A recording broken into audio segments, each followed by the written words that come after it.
Come along, we'll sing a song of real good cheer. Forget your cares today, it's time to laugh and play. We're drunk again, it's 10:30 on Saturday. The songs we like the best of all are old songs. Sad songs, bad songs, bold songs. If you like to sing, come and have a fling.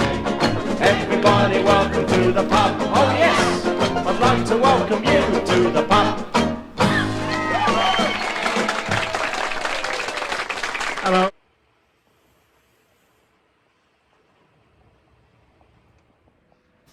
Hey guys, Mike here from Old Man Things. How y'all doing? Hope you enjoyed my I just did a little tour of the old Frog and Toad, smoking my Peterson Baskerville pipe. Let me light it. I've got some Frog and Toad blend in there.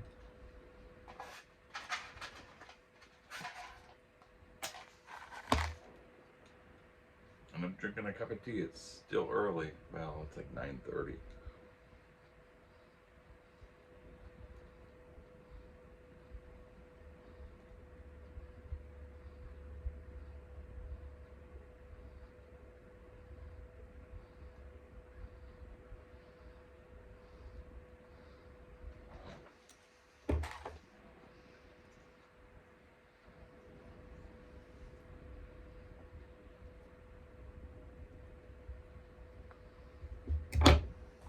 I have to tell you, I'm just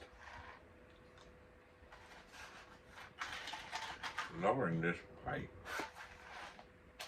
I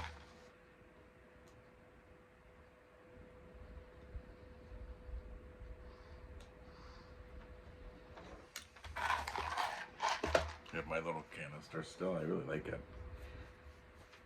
It's got a jar, but it's hard for me to say jar since it's not glass.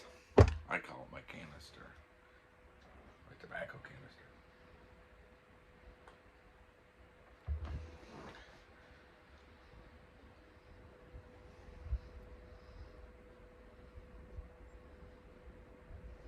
I thought I'd tell you some stories about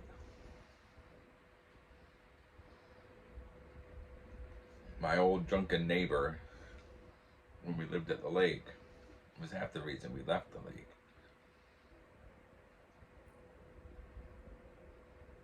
I have to say, I really miss it.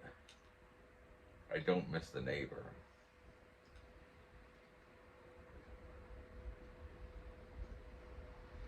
I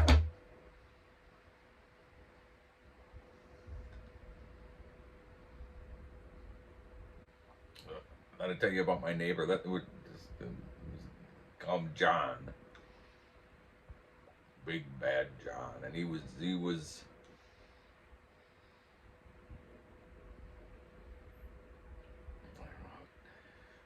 He was 6 foot something. He was huge. I'll put a picture of him there.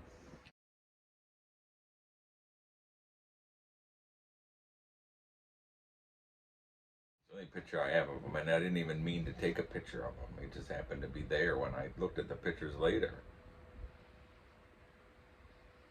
And that was John.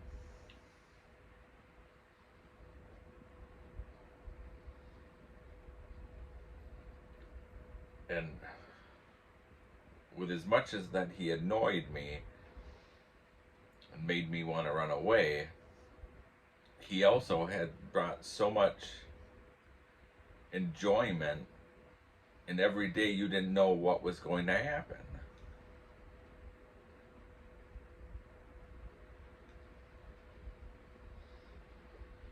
Every spring he would rake his leaves up to a huge pile in the middle of his yard and burn them. But this particular day, this particular spring, one particular spring, he decided to drench. I mean, he was always drunk. I mean, it feels like I'm telling a story about my dad. I begin every story where he was so drunk.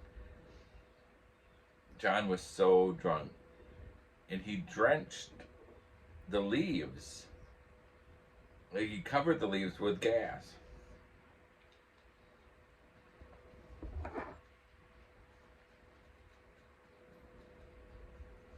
So I was I was at the same job I have now. I was working it, and the window wasn't, like, so if my computer's here, the window was there. So I'm watching him pour the gas over, and I got the window open because it's a nice spring day, and he has like a little firecracker, a little cherry bomb they call it. He lights that and tosses it into this thing of leaves. And I mean, it goes boom! It shook our house. And when the flames, when they finally settled in the smoke, he's standing there in shock. He doesn't he doesn't have any eyebrows.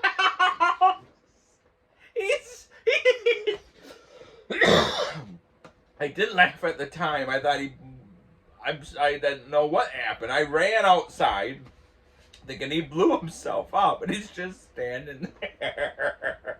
His wife was a big round thing with terrible arthritis, and she could hardly move, and she's like waddling out, and I said, go back in, I got it, I'll take care of it. Her name was Chris.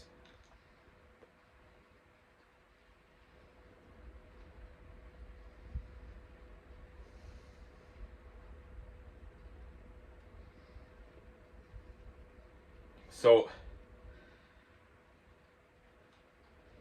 he had these, and I mean, I don't know how much he must have weighed, but he had these stairs going up from.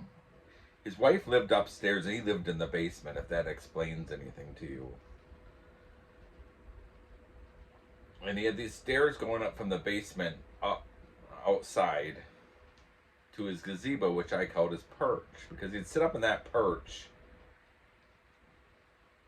And no matter what I did, he would watch and yell out and everything.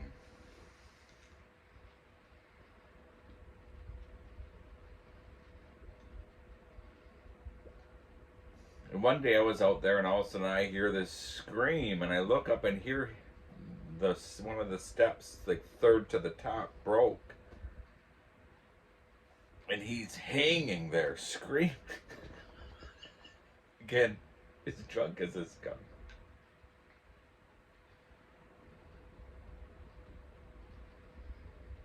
I said, hold on, and I'll quick get like a ladder, because I saw he had a ladder up against it. So I got a ladder, and I was able to get it so he could get his feet onto it.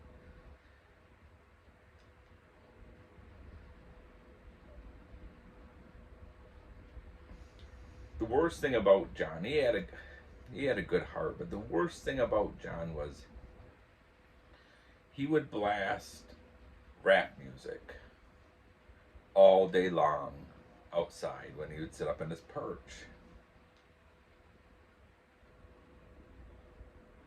And it was the gangster rap, or FFF.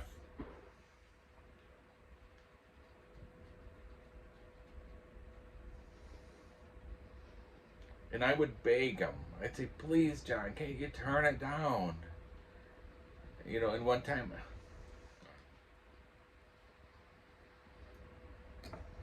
on the other side of them, it was an older couple, and they used to come and say, they ended up moving too.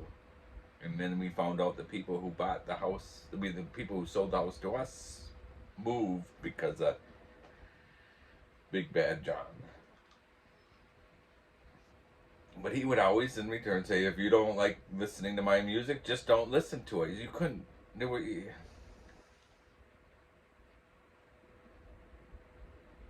We made it 2.5 years there.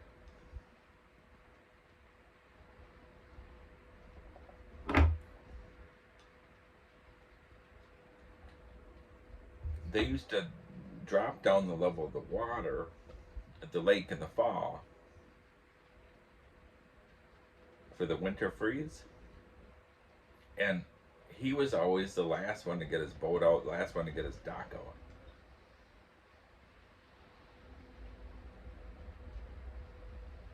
one year he waited, and it was starting to freeze, and he waited so long. And I kept on saying to him, I'll help him. I said, do you need any help? No, no, he got it. So he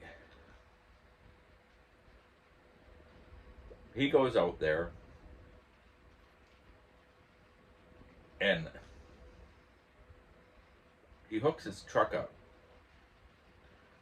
to the end of it. And I said to him, I said, you need to get the legs up, John. You can't just take it out like that. You need to get the legs up. And he says, it's too cold. He's drunk. Oh, was he drunk? Too cold to go out in the water to do that. I can do it like this. I said, you're not wrecking it, John. What did he say? I've been alive longer than you. He always said that. He was older than me. He was been alive longer. I've been alive longer than you, Mike. I got this taken care of. So I thought, oh, whatever. So I sat there and watched. I wanted to record it, but my wife said I couldn't. So he hooks his truck up to the dock. And I mean, he steps on it. He's going so fast. I thought he's going to smash into his house, because it was just a little area between the lake and his house. And he steps on it. And when he gets to where the rope like got tight, the whole front end of the dock where he had the string rips right out. It's flapping in the air like this. His wife's yelling, John, John!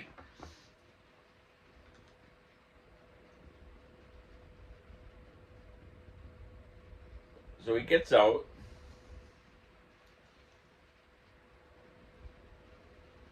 And he goes into the lake to undo the things. Well, on his side, because he never went out there, he had so much muck. And he's a big guy. And he got stuck in the muck. So he's going like this. And then he's trying to get out. His pants fell down. So he's trying to get out of the muck. And I mean, that water must have been like 34 degrees Fahrenheit. I mean, it was just right there from freezing. And he's going like this, and his pants is down. He falls. Face first down. And his wife's standing there, and she's trying to bend over to pick him up. And he's from the shore, and he's yelling, "Ah!" And he's I was just crying of laughter, because I asked him so many times he wanted help.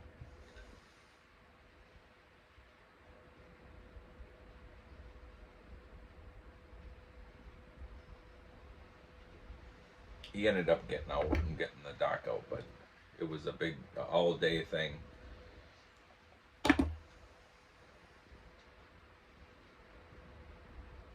The neighbor on the other side of me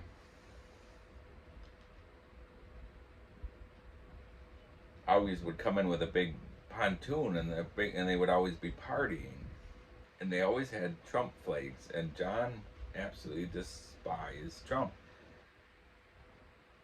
And he'd come flying across my yard to scream at them and want to fight with them. But they were lawyers and stuff.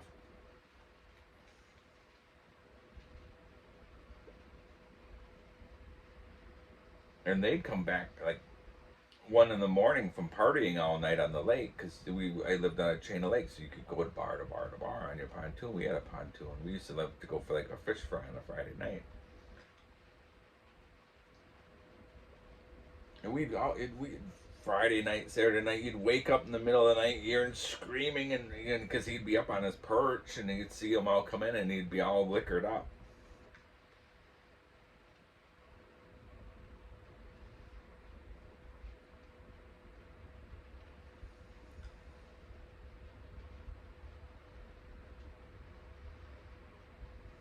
One time I was fishing with my daughter, and I was enjoying.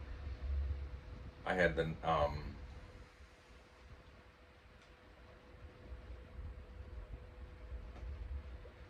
a fly rod. I was enjoying doing the fly rod, I mean, every cast I'd catch a crappie or I'd catch a little smallmouth bass. And he's up there yelling in his perch, "You're doing it wrong, Mike! You're doing it wrong!" And finally I said, "John, come down here and show me what I'm doing wrong then." Because I said, every cast I do, I get it where I want it, and I'm catching a fish. So he waddles down.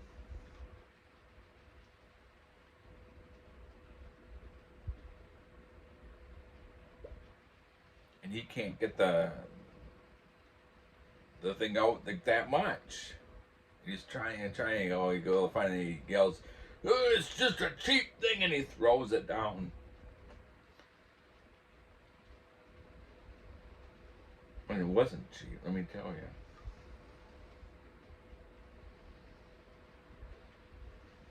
One time there was these fishermen out there, out on the lake, and he had this old dog. And they were fishermen. They were, they had it right there. I mean, we lived in like the best spot for fishing, and they're saying stuff about the dog, like, "Oh, look at the cute little dog. He's an old fella, and look how old he is." And all of a sudden, John comes flying out for as drunk as this guy. He's just screaming, "F this, F that! You're trying to steal my effing dog!" And I was so embarrassed. I felt so bad for those fishermen.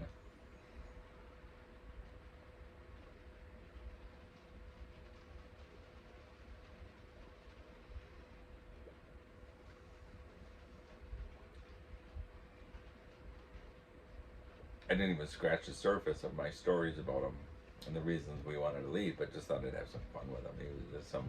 The thing is, though, I have to say, where we live now, we really don't have any neighbors, and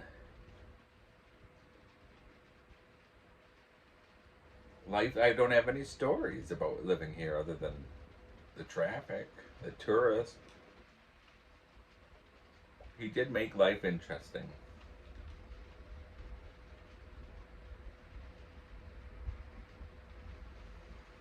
So, I was thinking about the lake this morning, missing it. I had it so perfect at the end with my boathouse all done up. Okay, guys, I'll leave it with some pictures of the lake. It went way too long. Sorry. Hope you guys enjoy. If you made it this far, I appreciate it.